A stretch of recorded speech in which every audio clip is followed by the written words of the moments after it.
Joining us in studio, Mr. Glenn Beck. Hello, Pat. Must mean you're back for your radio show today, I'm thinking. Yeah. I am. Is it allergies or it was allergies? Is it started out thing? as allergies. You know my vocal cords. So it started out with allergies, and then it just knocked the vocal cords out. Yeah. I wanted to talk to you about this article in the Washington Post. It's basically about you. Calling Democrats like Biden fascists has always been false, and apparently you called them fascists in your new book. Yeah, and they're 21st century fascism. Says Glenn Beck is resurrecting rhetoric that has long falsely targeted Democratic presidents. How dare you? There's a reason How dare you? why.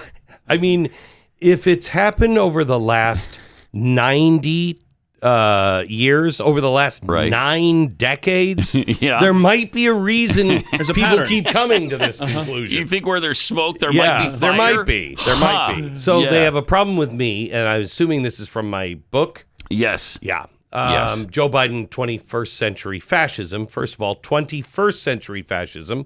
So let's forget the concentration camps. Although I wouldn't totally put it past them. Right.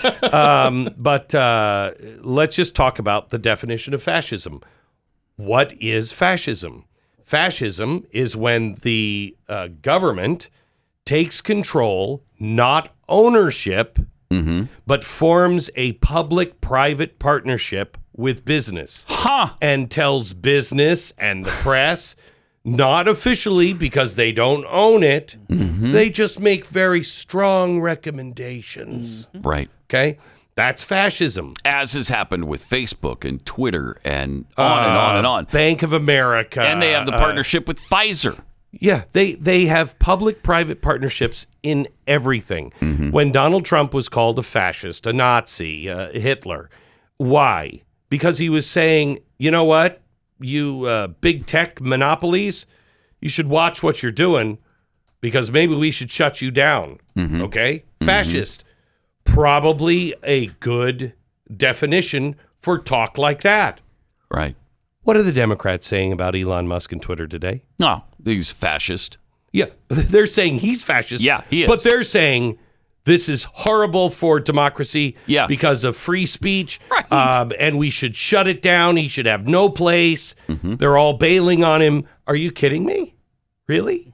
Yeah, it's unbelievable. When you are telling McDonald's you are going to shut down, and you don't tell them directly, you tell the banks and the insurance companies to tell them you're going to shut down in Russia. You're going to walk away from the billions of dollars that you have in Russia.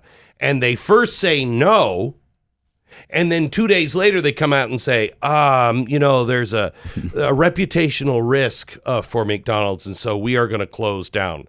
That is fascism. Yeah. So they closed all 700 stores in Russia. Yeah. Yeah, all of them. Yeah. And they walked away from all of that, billions of dollars. Right. I mean, you've had Jen Psaki admit in front of the press that they flag social media posts that they find objectionable. She was talking about COVID-19 misinformation. Correct. And that they are, quote, in regular touch with the social media platforms, and those engagements typically happen through members of our senior staff and also members of our COVID-19 team. Public-private partnerships. This is fascism. Communism is when you own everything. Right. Okay. Fascism is just when you control it, but somebody else owns it. Somebody else runs it. But I'm going to make a call. Yeah, and then in a country like the United States, you can say, oh, they're just private businesses doing their thing. You can take it up with them. I don't want to use this as a quote because I'm not sure if it was Mussolini, Hitler, or both of them. But one of them said, he's one of us when he was talking about FDR. He's one of us. Which is interesting because they say in the article, equally important, Beck is tapping into a deep historical vein of conservative Thank you. thinking. I'm a historian. Yes. It is deep and historical. Right-wing media used remarkably similar and sometimes even harsher rhetoric against Franklin D. Roosevelt in the 1930s. Okay, hang on. What was why. right-wing media? Was that NBC, CBS, or ABC? Which one was that? Was there anybody who was right-wing ever in the media? I mean, in the 30s, there might have been a little Yeah. pushback because it was fairly new what was going on. And it was to the also country. no, there was no pushback in. They loved fascism. Yeah. The Republicans and the Democrats, the progressives loved fascism. Now, remember, see, this is where they screw it up. They could so easily go, yeah, we were all stupid. We didn't know what fascism led to. Okay, but they love it so much. They will always claim they weren't fascistic. Okay? Yeah. They will always claim that. Why? We know from Time Magazine, we know from the Washington Post, we know from the New York Times, they heralded fascism as a new kind of administrative state very true. that would work. Yeah. Okay? They were So very loved it. pro-Germany in the beginning. Yeah, they were pro-fascism, And really. Yes. Yeah. Yes. Very pro-fascism. Didn't mind Hitler. Loved Mussolini. Didn't mind Hitler. And they've completely forgotten all of that. Of course, that's been swept under the carpet. Yeah, and I mean, it's interesting to me that they're coming out now against me after what, 4 months of this book on sale? Been out for a while. They're slow Yeah. readers. Yeah. Yeah. That it must be making an impact. It must be making an impact. No doubt. I've been interested to see. Because my thought was, they're saving it for me. They've got something special later for me.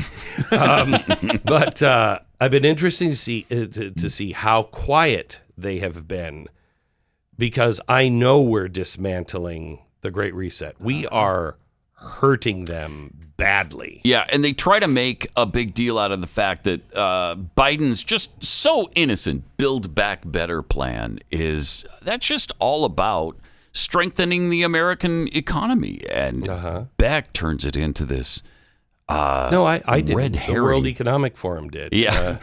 I didn't. I did. Beck, how is Beck do? I'm only quoting them. That's all you do. Yeah, yeah, and it's fascinating how this book has. I mean, this book isn't it the best-selling one in quite a while? Oh yeah, Yeah, If we had for more years. copies, it would be Because book it would sales be have been so bad for everybody. Yeah. For It about would be. It would be our biggest book if we had the ability to print like we used to print. There's no paper anymore. Yeah. You know what I mean? So you Yeah. just can't keep printing. But it would be over 2 million sales now. 13 straight weeks. really Yeah. 2 million. We cannot keep it. It Wow. would be 2 million. Okay. If you had a supply chain. So is this mostly selling digitally? Biggest digital book we've ever done by far. Wow. But no, it's selling in hard copy too, but you just can't So get it. this in is the the numbers. most probably since Common Sense, then I would think, huh? Yeah. Yeah. Well, congratulations Thank on the you. book, and congratulations on being pounded by Washington Post. Thank you. I Again wear that today. as That's- a badge of honor. Yeah, I that's really really do. nice. You're I do. cutting a nerve. Yeah, it's good stuff. All right. Thanks, Beck. Thanks, Glenn.